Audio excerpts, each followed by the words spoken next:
Hello students, good morning. Students, all of you are warmly welcomed in online classes delivered by me. Students, today I am going to teach you Science of Class 8th Chapter 1. So students, come on. Students, ये आपकी book है new generation text book of science class 8th और ये contents हैं आपके जिसमें total 19 lesson है। Lesson 1 है आपका क्रॉप प्रोडक्शन एंड मैनेजमेंट, फसल उत्पादन और प्रबंधन। तो स्टूडेंट्स, हम आपको पढ़ाते हैं क्रॉप प्रोडक्शन एंड मैनेजमेंट, फसल उत्पादन और प्रबंधन। Food is essential for all living organisms, सभी सजीव जीवधारियों के लिए भोजन आवश्यक है। Green plants as you have already learned, जैसा कि तुम पहले ही अध्ययन कर चुके हो, ग्रीन प्लांट्स हरे पौधे मेक देयर ऑन फूड, अपना भोजन स्वयं बनाते हैं। Animals including humans can not synthesize food, जानवरों समेत मनुष्य भी अपना भोजन संश्लेषित नहीं कर सकते। And so they feed on either plants और अदर एनिमल्स, और इसीलिए वे भोजन के लिए या तो पौधों या तो जानवरों पर निर्भर रहते हैं। इन ऑल केसेस, सभी मामलों में the food for animals comes directly और इनडायरेक्टली फ्रॉम प्लांट्स, सभी प्रकार के मामलों में प्रत्यक्ष या अप्रत्यक्ष रूप से भोजन जानवरों के लिए भोजन पौधों से ही मिलता है। Growing plants on a large scale to get food is called cultivation of food crops, large बड़े पैमाने पर भोजन प्राप्त करने के लिए पौधों को उगाना यानी पौधे लगाना, भोज यानी food crops, cultivation of food crops यानी भोज पदार्थ वाले फसलों का कल्टीवेशन या कहलाता है क्रॉप प्लांट्स, फसली पौधे। The land where plants are cultivated is known as a field, वह जमीन जहाँ पे पौधे खेती के उद्देश्य से लगाए जाते हैं खेत कहलाता है। Plants of the same kind grown on a large scale for food fibres etc are called crops or crop plants, भोजन के लिए, फाइबर्स इत्यादि के लिए बड़े पैमाने पर एक ही प्रकार के उगाए गए पौधों को हम फसल या फसली पौधे कहते हैं। Examples of food crops are rice, wheat, maize, pulses, fruits and vegetables etc। भोज यानी फूड क्रॉप्स भोज फसल के उदाहरण हैं चावल, गेहूं, मक्का, दालें, फल और सब्जियां इत्यादि। India is a vast country, Bharat एक विशाल देश है। Where climatic conditions differ from place to place, जहां एक जगह से दूसरे जगह की जलवायु की स्थिति अलग अलग होती है। There are 2 basic crops varieties depending on the seasons in India, Bharat के ऋतुओं के आधार पर दो मुख्य प्रकार की फसलें होती हैं। खरीफ क्रॉप्स, खरीफ की फसल। The crops which are sown in the rainy season are called kharif crops, फसलें जिसे बरसात के मौसम में उगाया जाता है खरीफ की फसलें कहलाती हैं। The rainy season in India is generally from June month to September month, Bharat में वर्षा ऋतु सामान्यतः जून के महीने से सितंबर के महीने तक होता है। Paddy, maize, soybean, groundnut, cotton etcetera are the example of kharif crops. धान, मक्का, सोयाबीन, मूंगफली, कपास इत्यादि खरीफ की फसलों के उदाहरण हैं। ये हम फिगर में आपको दिखा रहे हैं, पैडी, धान, मेज, मक्का, कॉटन, कपास। रबी क्रॉप्स, रबी की फसलें। द क्रॉप्स केयर करते रहो तो रबी क्रॉप्स, रबी की फसलें। The crops which are grown in the winter season are called rabi crops, फसलें जिन्हें सर्दी के ऋतु में उगाया जाता है रबी की फसल कहलाती हैं। Their time period is generally from October month to March month, उनकी समयावधि सामान्यतः अक्टूबर महीने से मार्च के महीने तक होते हैं। Wheat, gram, pea, mustard and linseed are the examples of rabi crops. गेहूं, चना, पी, मस्टर्ड, मटर, सरसों और अलसी रबी की फसलों के उदाहरण हैं। बिसाइड्स दीज, इनके अलावा पल्सेज, दालें एंड वेजिटेबल्स और सब्जियां आर ग्रोन, उगाई जाती हैं ड्यूरिंग समर, गर्मी के समय पर, एट मेनी प्लेसेस, कई स्थानों पर। नेक्स्ट लेते हैं हम, कहाँ देखिए, अच्छा चला गया ना। तो students, wheat, P, mustard, agriculture. Agriculture is the primary activity, खेती प्राथमिक कार्य है, that involves cultivation of crops, जिसमें शामिल है फसलों की कटाई, फ्रूट्स, फलों, सब्जियों, फूलों और रेयरिंग ऑफ लाइव स्टॉक और सजीवों को जानवरों का पालन। Agriculture is the largest occupation, कृषि सबसे बड़ा पेशा है इन अवर कंट्री। ऑक्यूपेशन में व्यवसाय या पेशा, हमारे देश में कृषि सबसे बड़ा व्यवसाय है। About 70% population engage in this sector. इस सेक्टर में, इस क्षेत्र में लगभग 70% जनसंख्या इंगेज है, अर्थात लगी हुई है। The art of growing fruits, vegetables and ornamental plants useful to man is called horticulture. Horticulture तो फलों, सब्जियों और इमारती पौधों को उगाने की कला को क्या कहते हैं? हॉर्टिकल्चर कहते हैं। एग्रीकल्चर प्रैक्टिसेस, खेती की अभ्यास। All activities which farmers do for cultivation of plants are called agricultural practices. सभी प्रकार के क्रियाकलाप जो किसान पौधे को उगाने के लिए करता है वे सब खेती के कार्य कहलाते हैं, कृषि के कार्य कहलाते हैं। For doing various activities, a farmer needs different types of tools. अलग अलग कार्य करने के लिए किसान को अलग अलग प्रकार के औजारों की जरूरत पड़ती है। These tools which are involved in cultivation of plants are called agricultural implements. ये औजार जिन्हें जो पौधे को उगाने में, खेती करने में काम आते हैं, उन सबको हम कृषि से संबंधित यंत्र कहते हैं।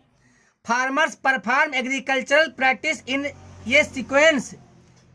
किसान एक श्रृंखला में खेती के कार्य संपन्न करता है।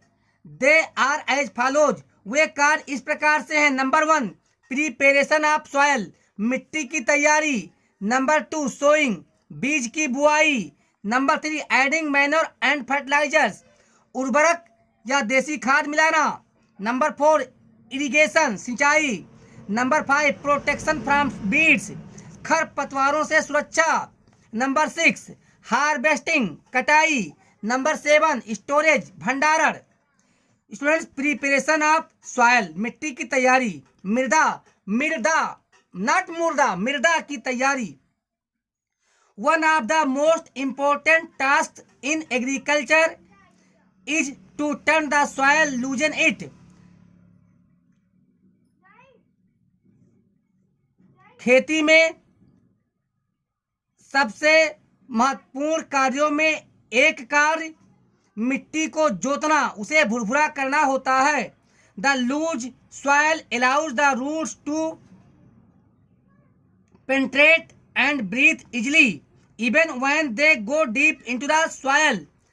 तो मिट्टी का भुरभुरापन होना पौधों की जड़ों को आसानी से मिट्टी में जाने देता है और उन्हें आसानी से सांस लेने देता है जब वे मिट्टी में गहराई तक जाते हैं। The loosened soil helps in the growth of earthworms and microbes present in the soil. और मिट्टी की भुरभुरी होने से मिट्टी में मौजूद सूक्ष्म जीवधारी और केंचुओं की वृद्धि करने में मदद करता है। The soil is the natural medium for the germination of seeds and the growth of crops. तो बीजों के अंकुरण और फसलों की वृद्धि के लिए मिट्टी एक प्राकृतिक माध्यम है। इट प्रोवाइड्स वाटर, यह जल प्रदान करता है, एंड मिनरल्स और खनिज प्रदान करता है फॉर द प्लांट्स, पौधों के लिए। यानी मृदा मिट्टी पौधों के लिए जल और खनिज प्रदान करता है। The process of loosening and turning of the soil is called tilling और प्लाइंग। तो मिट्टी के भुरभुरा करने और नीचे की मिट्टी ऊपर पलटने की प्रक्रिया को जुताई करना या जोतना कहते हैं। ये plough is an important tool used in प्लाइंग the land. जमीन की जुताई करने के लिए उपयोग होने वाला एक महत्वपूर्ण औजार का नाम प्लाउ मीन्स हल होता है। दिस इज डन, यह कार्य किया जाता है using A plough which is made of would और iron.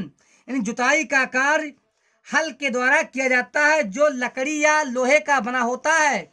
If the soil is very dry, अगर मिट्टी बहुत ज़्यादा सूख जाती है, इट में नीड वाटरिंग बिफोर प्लाइंग, तो जुताई करने से पहले इसे सींचने की जरूरत पड़ती है।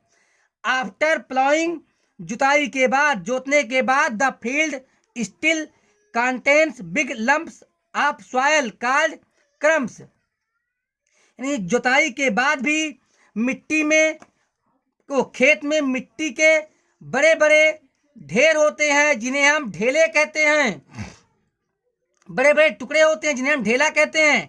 It is necessary to break these crumbs with a plank. तो आप जानते हैं जिस यानी खेतों में समतल करने के लिए गांव की भाषा में हम प्लैंक को हेंगा कहते हैं।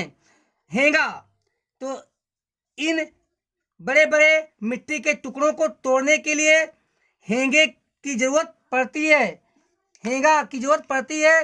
पाटा, प्लैंक मीन्स पाटा, यानी हेंगा या पाटे की जरूरत पड़ती है। The field is levelled by लेबलर for sowing as well as for irrigation purpose. तो खेत को बुआई करने और सिंचाई के कार्य के लिए बराबर किया जाता है, समतल किया जाता है। सोविंग ऑफ सीड्स, बीजों की बुआई। Sowing is the most important part of crop production. फसल उत्पादन का सबसे महत्वपूर्ण, यानी फसल उत्पादन प्रक्रिया में एक सबसे महत्वपूर्ण कार्य बीजों की बुआई है। Before sowing good quality seeds are selected.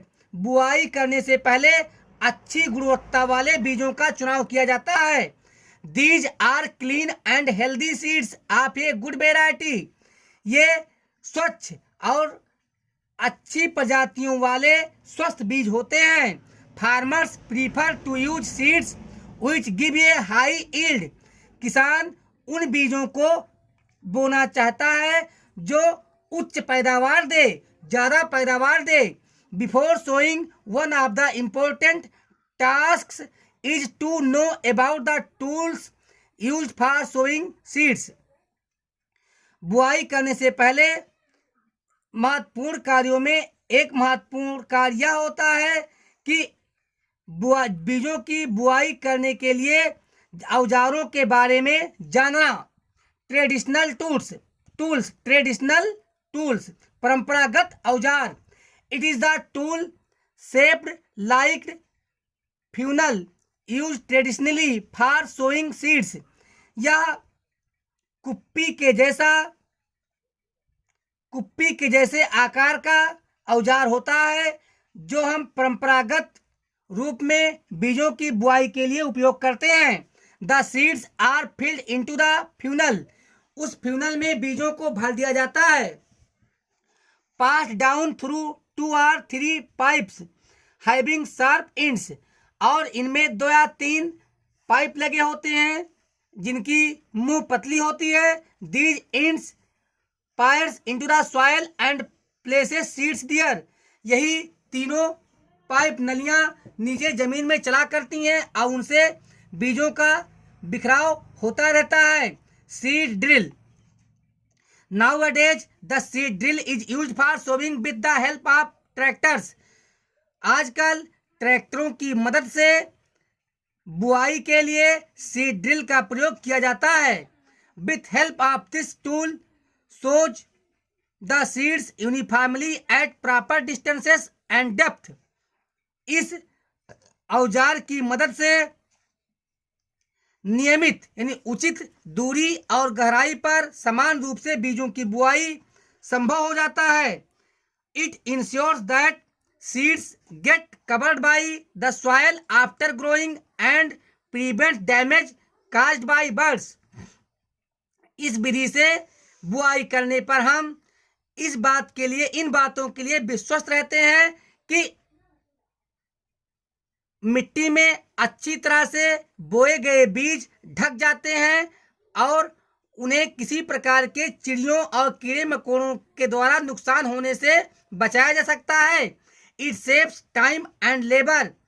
इस सीड ड्रिल के उपयोग से समय और श्रम मेहनत की बचत होती है।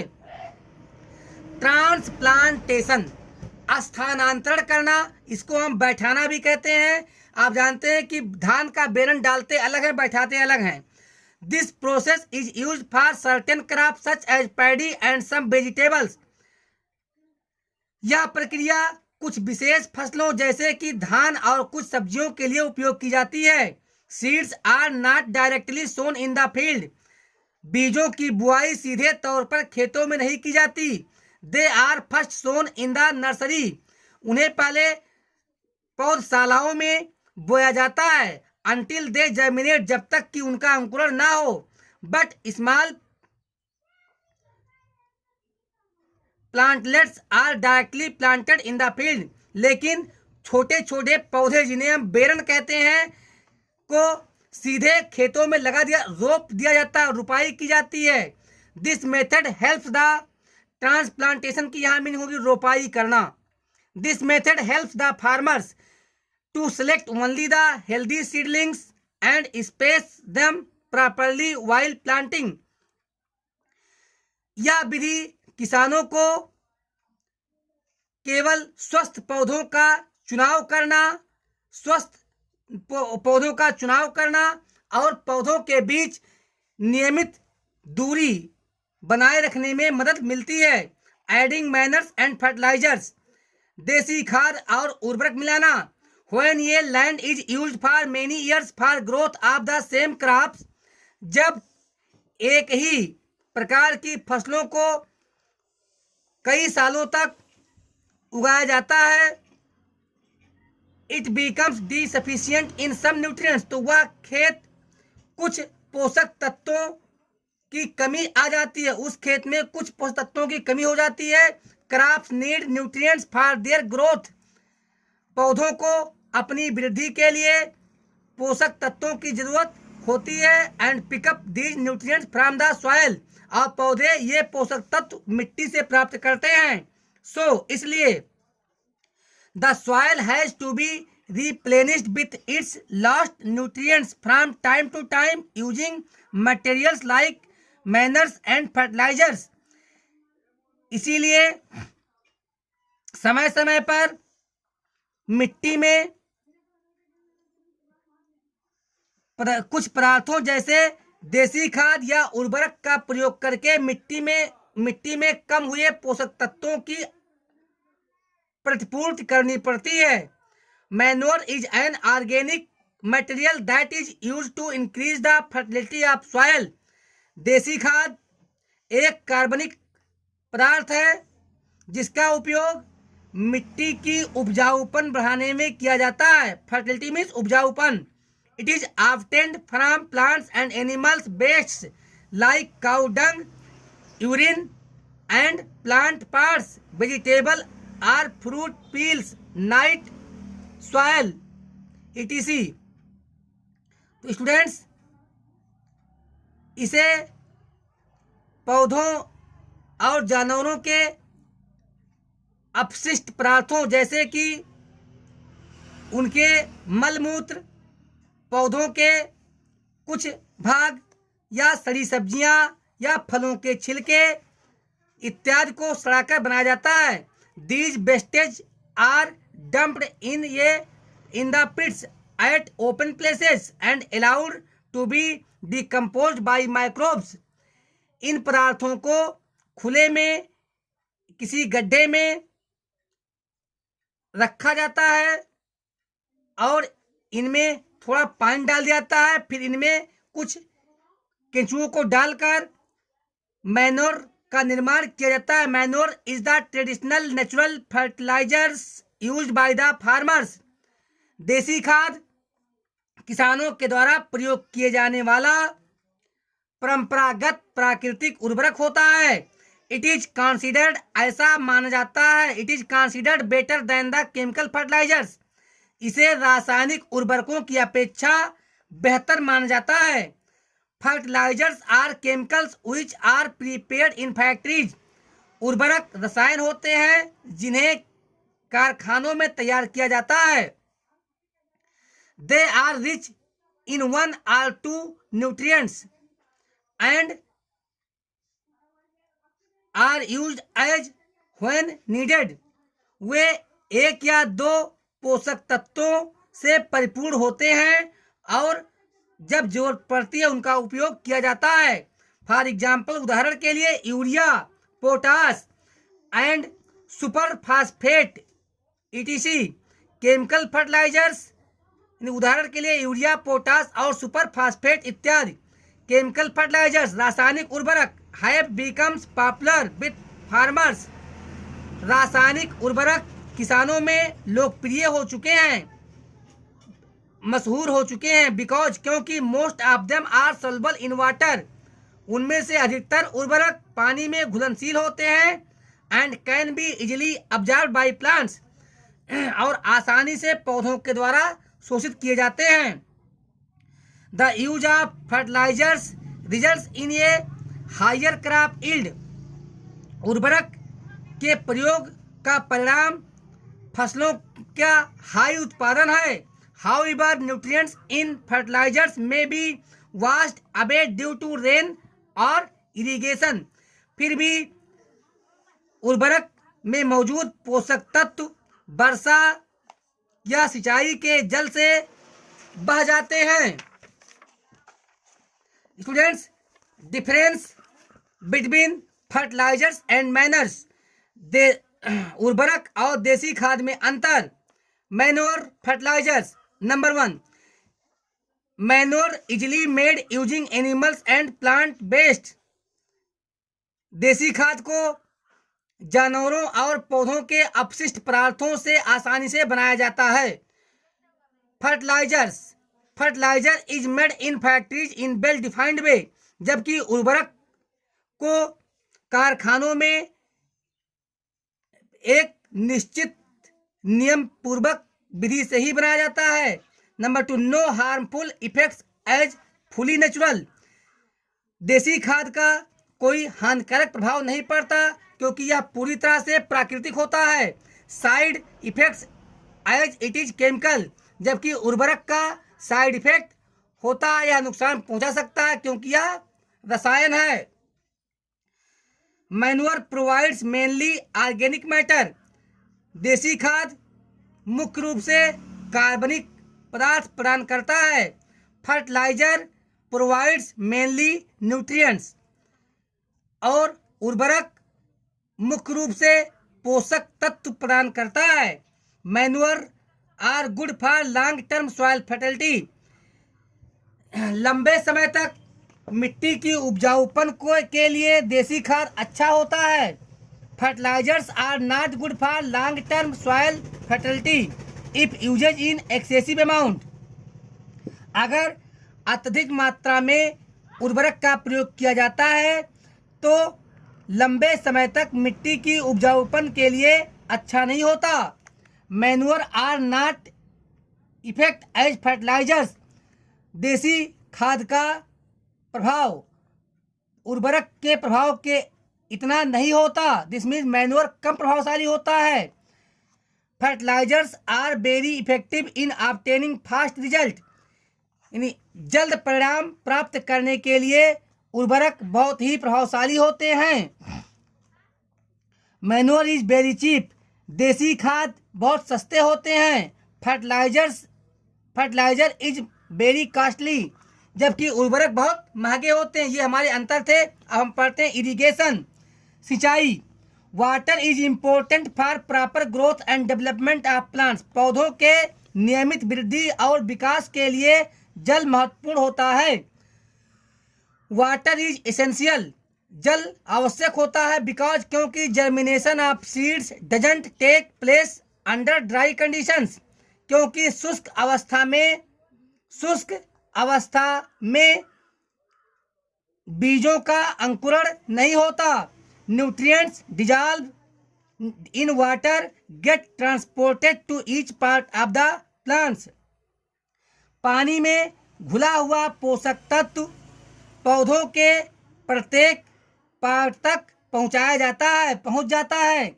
Water also protects the crop from both Frost and hot air currents, जल फसलों को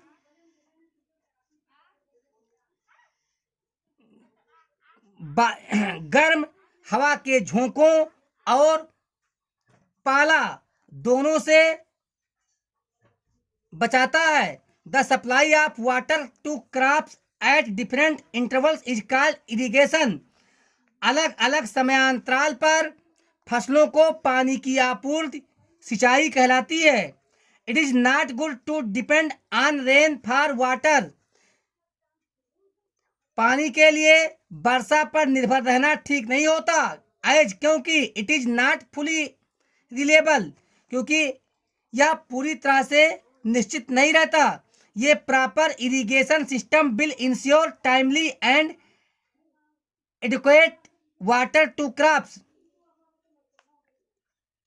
सिंचाई की नियमित प्रणाली समय समय पर सिंचाई करने के लिए हमें निश्चित करती है, जिससे फसलों को उचित मात्रा में पानी मिल जाता है। This will lead to more yield, इससे पैदावार और ज़्यादा होती है। The time and frequency of irrigation depends on the type of crop, soil and the season. तो स्टूडेंट्स,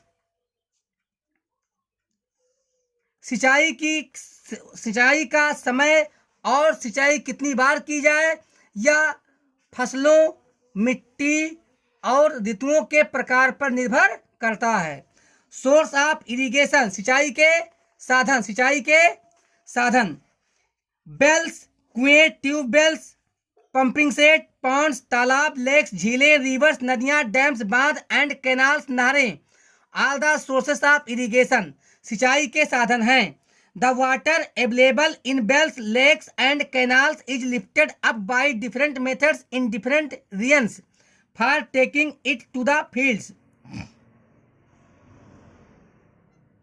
तो कुएं, झीलों और नहरों में मौजूद पानी को विभिन्न विधियों द्वारा विभिन्न क्षेत्रों में खेतों तक ले जाने के लिए उठाया जाता है। Here various traditional methods are, यहाँ विभिन्न प्रकार के परंपरागत विधियां दी गई हैं। मोट पुली सिस्टम, घिरनी सिस्टम, चेन पंप, ढेकली, रहट। मॉडर्न मेथड ऑफ इरिगेशन, सिंचाई की आधुनिक विधि, स्प्रिंकलर सिस्टम, छिड़काव विधि। In this system perpendicular pipes having rotating nozzles on top are joined to the main pipeline at regular intervals. इस प्रणाली में लंबवत नलिकाएं, जिनकी मुंह पर नोजल लगे होते हैं, जो घूम सकते हैं, मुख्य पाइप से नियमित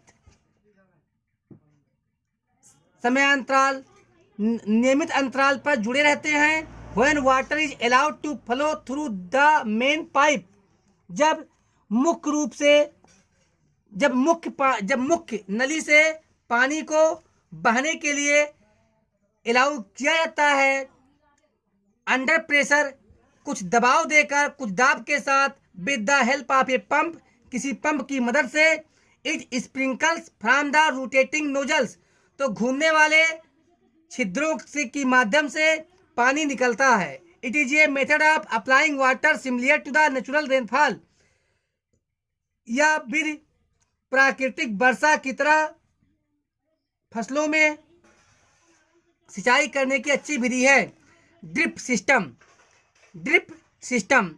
इन दिस सिस्टम, इस प्रणाली में the water falls drops by drop just at the position of the roots, इस विधि में पौधों की जड़ों के पास बूंद बूंद करके पानी गिरती हैं। So it is called drip system, इसीलिए इसे ड्रिप प्रणाली कहा जाता है। Protection from weeds, weeds means खरपतवारों से सुरक्षा या बचाव। बीड्स मीन्स खरपतवार। Weeds are the unwanted plants which grow with crop in the field, घास पतवार अनचाहे पौधे होते हैं जो फसल के साथ खेत में उगाते हैं। The removal of weeds is called weeding, तो घास पतवारों को खेत से निकालने की प्रक्रिया घास पतवार यानी घासों की निराई कहलाती है। बीडिंग मीन्स निराई। बीडिंग इज नेसेसरी, निराई करना आवश्यक होता है। बिकॉज, क्योंकि they affect the growth of the crop, क्योंकि वे फसलों की वृद्धि को प्रभावित कर देते हैं। बाई कंप्लीट विद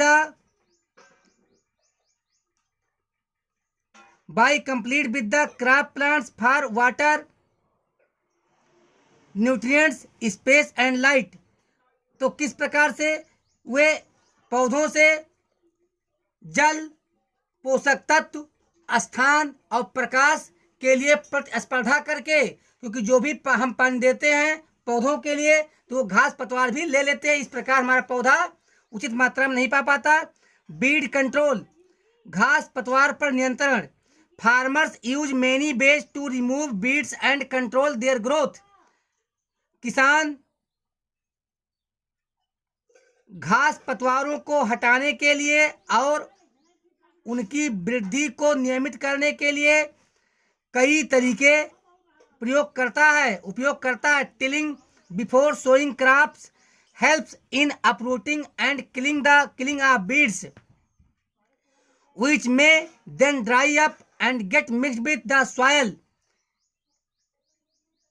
फसल बोने से पहले जुताई करने से घास पतवार के उखड़ने और घास पतवार उखड़ जाते हैं और सूख जाते हैं, जिससे वे सूख जाते हैं और मिट्टी में मिलकर वे मैन्योर बन जाते हैं, खाद बन जाते हैं। The best time for the removal of weeds is before they produce flowers and seeds, तो घास पतवार को हटाने का सबसे अच्छा समय वह होता है जब उन घास पतवारों में फूल और बीज न आने पाएं। The manual removal includes physical removal of weeds by uprooting और cutting them close to the ground from time to time with the help of a khurpi, तो घास पतवारों को उखाड़कर या जमीन में जड़ से उन्हें काटकर घास पतवार को निकाला जाता है। यह एक प्राकृतिक तरीका है, इसके लिए हम खुरपी की मदद लेते हैं। Weeds are also controlled by spraying certain chemicals are called weedicides यानी in the fields to kill the weeds, खरपतवार सूख जाने के लिए खेतों में हम खरपतवार नाशक नामक विशेष रसायनों का छिड़काव करके भी हम खरपतवारों पर नियंत्रण करते हैं। Weedicides are also called herbicides. यानी खरपतवार नाशकों को हम घास नाशक भी कहते हैं. हार्वेस्टिंग, कटाई. The process of cutting and gathering of the mature crops is called harvesting.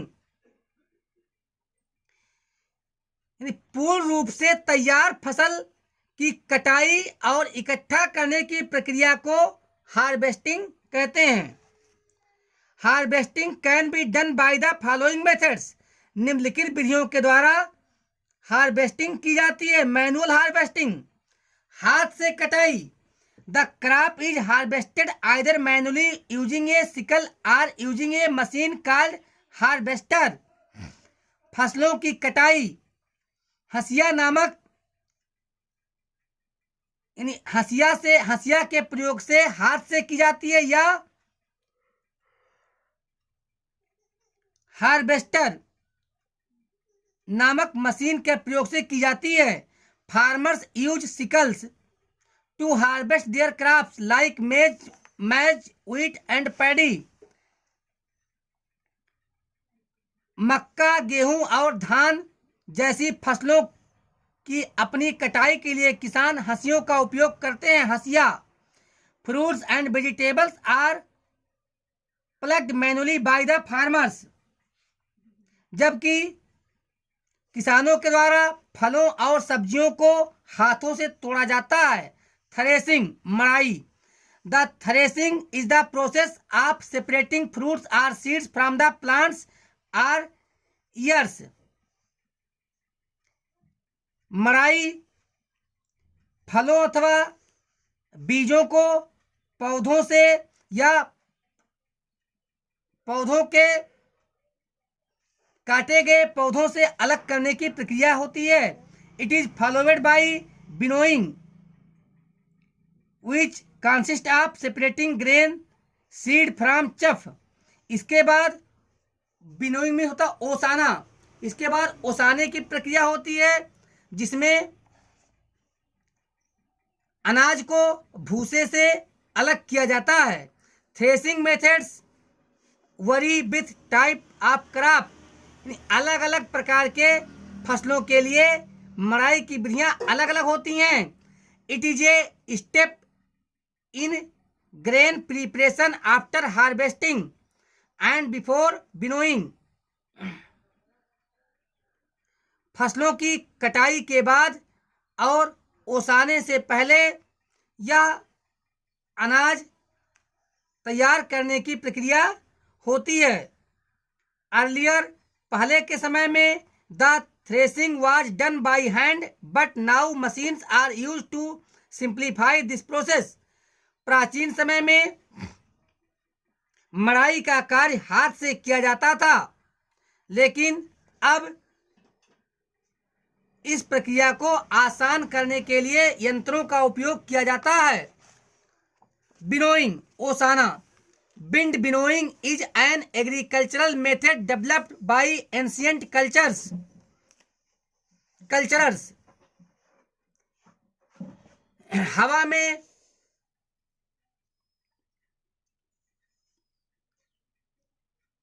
हवा में ओसाने में कृषि की यह विधि हमारे प्राचीन पूर्वजों द्वारा भूसे से अनाज को अलग करने के लिए शुरू किया गया था. The chaff being lighter is blown away by the wind. हल्का होने के कारण भूसा दूर उड़ जाता है. While the heavier grains fall back down for recovery. जबकि भारी होने के कारण अनाज उसी जगह पर सीधे गिर जाते हैं. It is also use to remove weevils और other pest from stored grains. इसका उपयोग घुन या हल्के कीड़ों को भी भंडारित किए गए अनाजों से अलग करने में किया जाता है. नंबर 7, स्टोरेज, भंडारण. क्या था स्टूडेंट साहब? भंडारण. After threshing and winnowing, grains are usually stored before being consumed. तो मड़ाई और ओसाई के बाद अनाजों को उपयोग करने से पहले भंडारित किया जाता है। Presence of moisture promotes microbial growth in the grain.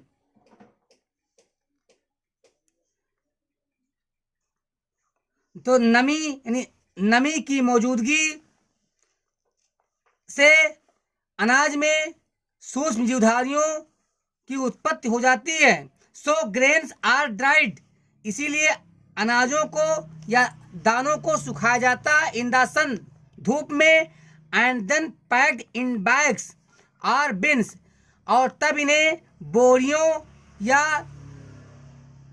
लोहे के बिन्स डिब्बों में, बर्तनों में भंडारित किया जाता है, स्टोर किया जाता है। Large scale storage of grains is done in granaries, यानी गोदामों में अनाजों की बड़े पैमाने पर इकट्ठे किए वो रखे जाते हैं। The granaries must be kept free of pests, so various pesticides are spread on them. गोदामों को कीड़ों से अवश्य मुक्त रखना चाहिए। इसके लिए उनमें विभिन्न प्रकार के कीटनाशकों का छिड़काव किया जाता है। विजिट ए कोल्ड स्टोरेज, किसी ठंडे घर का भ्रमण करो, आर गोडाउन, अथवा गोदाम का भ्रमण करो, where fruits vegetables and grains are stored, जहां फल सब्जियां या अनाज रखे जाते हैं। Observe the conditions of storage, रखने का की स्थितियों का अध्ययन करो। एज वेल एज नोट, साथ ही में यह भी ध्यान दो, the temperature of that storage, कि उस भंडार गिरा की में किस ताप पर हम भंडारित करते हैं। Get information about the methods of transportation and distribution, स्थानांतरण और वर्गीकरण की विधियों के बारे में भी जानकारी इकट्ठा करो। फूड फ्रॉम एनिमल्स, जानवरों से मिलने वाले भोजन। Humans started domesticating animals when they stopped leading a nomadic life and started settling in communities around 10,000 BC। मनुष्य ने जानवरों को पालना शुरू किया था जब वह खाना बदोश जीवन जीना बंद किया था और समुदायों में रहना शुरू किया था। लगभग 10,000 ईसा पूर्व all domesticated and useful animals are referred to as livestock, सभी प्रकार के घरेलू और उपयोगी जानवरों को पालतू पशु कहा जाता है। The breeding, feeding and caring of livestock for food and other purposes is called animal husbandry। तो पालतू जानवरों का रख रखाव, उनको भोजन प्रदान करना, उनके प्रजनन की व्यवस्था करना और अन्य उद्देश्यों की पूर्ति करना पशुपालन कहलाता है। ये large number of farmers in India, Bharat में बहुत बड़ी संख्या में किसान डिपेंड ऑन एनिमल हस्बेंड्री, पशुपालन पर निर्भर रहते हैं। फॉर देयर लिवलीहुड, यहाँ लिवलीहुड वर्ड आया है, जीविका, अपनी जीविका के लिए भारत के बहुत बड़ी संख्या में किसान पशुपालन पर निर्भर हैं। इन एडिशन, इसके अलावा to supplying milk, meat, eggs and hides animals, mainly bullocks, are very important as draught animals।